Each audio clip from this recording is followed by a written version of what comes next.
Hello everybody, and welcome back to my channel, and welcome to today's video, which is going to be my July reading wrap up. I've been dreading filming this. I always put off filming my wrap ups. I don't know why. It's not even that I don't like filming them, it's just like I put it off. I don't know. But it's a short one today. I only read 5 books in the month of July, and it was an amazing reading month. Like, I actually pretty much enjoyed every single book I read, and I'm super excited to talk about them with you guys. So right here I have all of them listed to remind me in my ratings. So let's just get right into it. The first book that I read in July was One Golden Summer by Carly Fortune, and I rated this one a 3 stars. Now everyone is obsessed over this book. I heard so many amazing things about it, and people were obsessed with Charlie and their relationship, and this is a fan favorite of Carly Fortune books. I didn't really enjoy it that much, if I'm being honest. If you haven't heard of this one before, it is the sequel to Every Summer After by Carly Fortune, and we're following Charlie and Alice. Alice moves to the lake with her grandmother to stay in an old house her grandmother used to spend summers at, and Alice hasn't been there in a very long time. But when she was 17 years old, she took this one photo that summer of the lake, and she hasn't really felt as inspired and impressed by her work since then. And she thinks that a way to reignite spark in herself as well as her grandmother, who is going through an injury, they should go back to Barry's Bay and spend a summer there. And that is where she meets Charlie Florrick, which is the brother of Sam Florrick, the MMC of Every Summer After.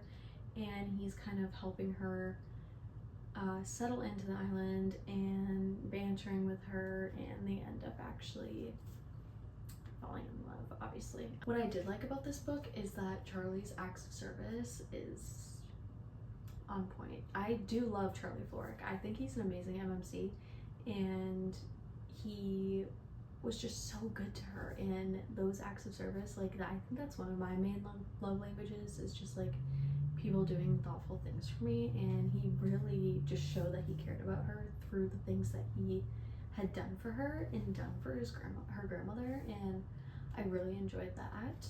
Other than that, I was really bored. I found myself not really wanting to pick this one up.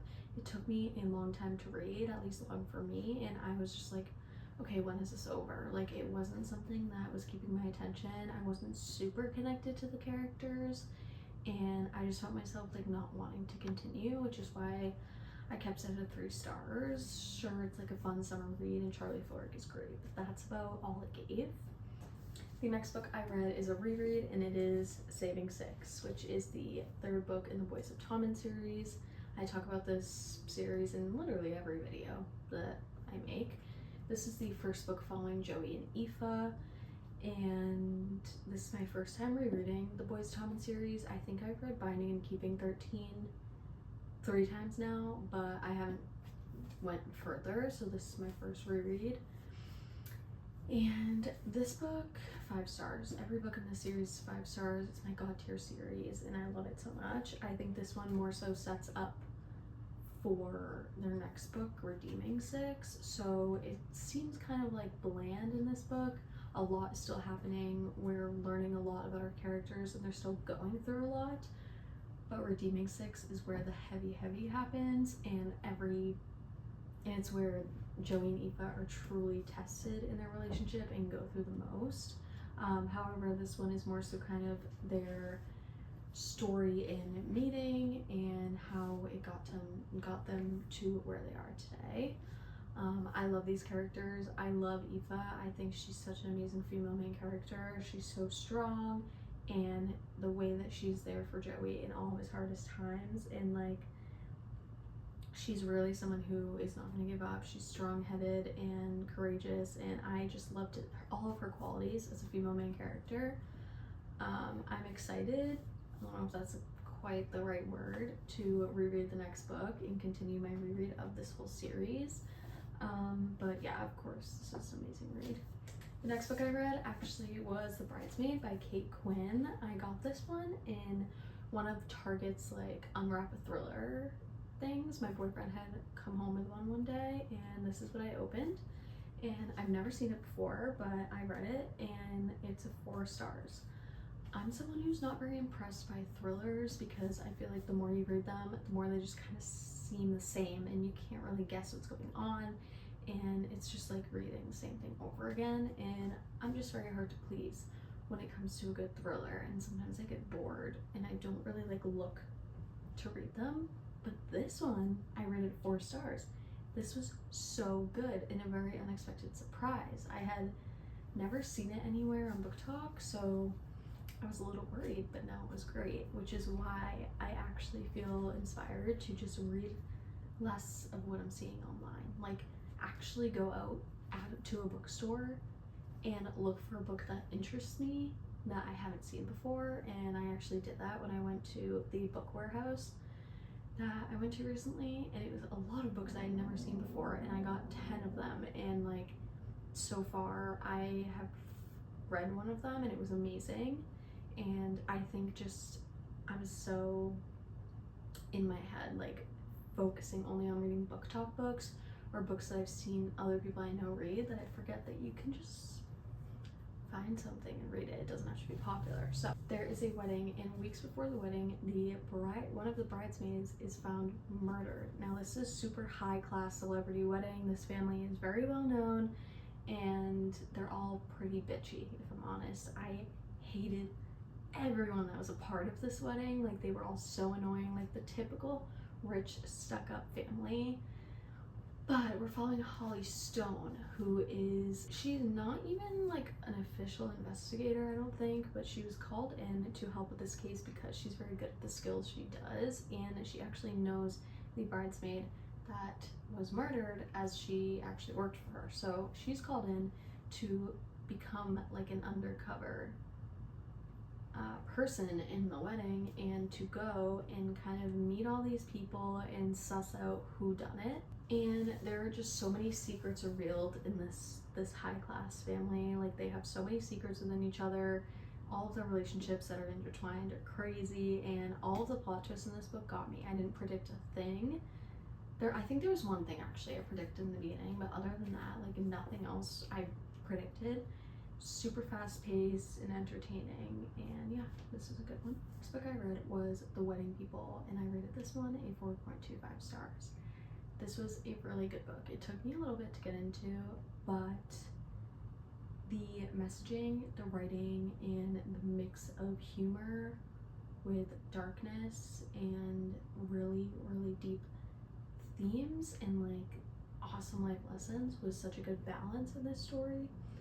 This book, we're following Phoebe, who is having a really rough time in her life, and she ends up going to this hotel that she's always dreamed of going to. And when she goes there, the front desk is like, this whole hotel was booked out for a wedding.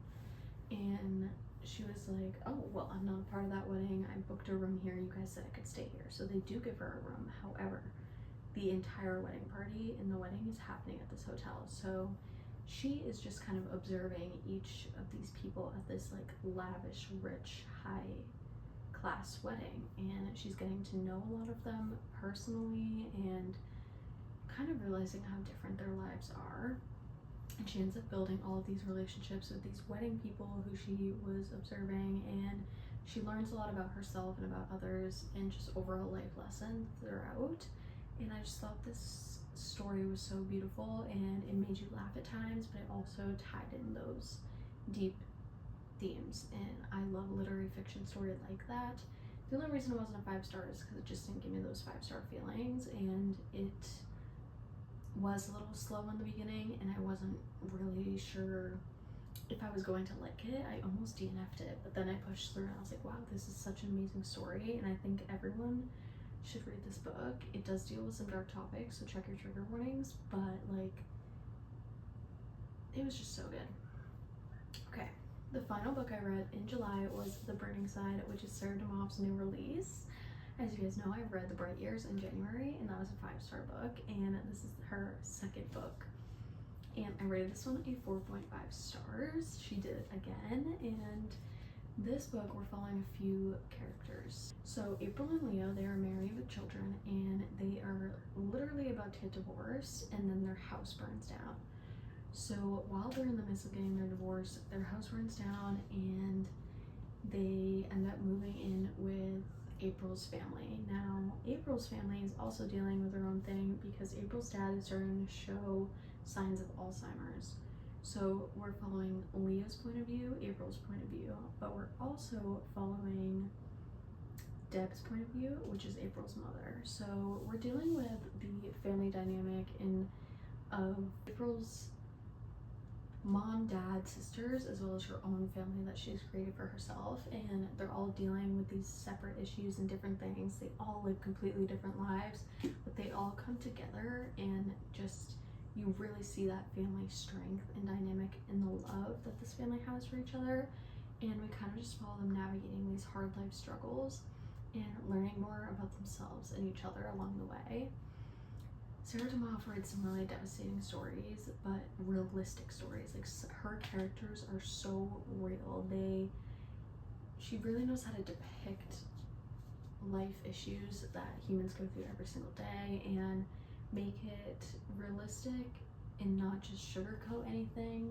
And I really like the way that she deals with the topics that she does deal with, and I enjoyed reading about these characters and how they navigate these hardships in their lives. And there's a lot of great messaging and themes in the story as well. So that is my very, very short July wrap up.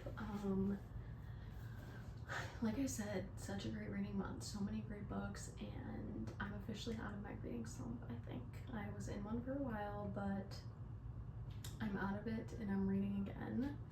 And yeah, so I hope you enjoyed this video, and stay tuned for some reading vlogs. I haven't really decided what I want to do yet, but I do want to do more reading vlogs. I just find the vlogs hard to do sometimes.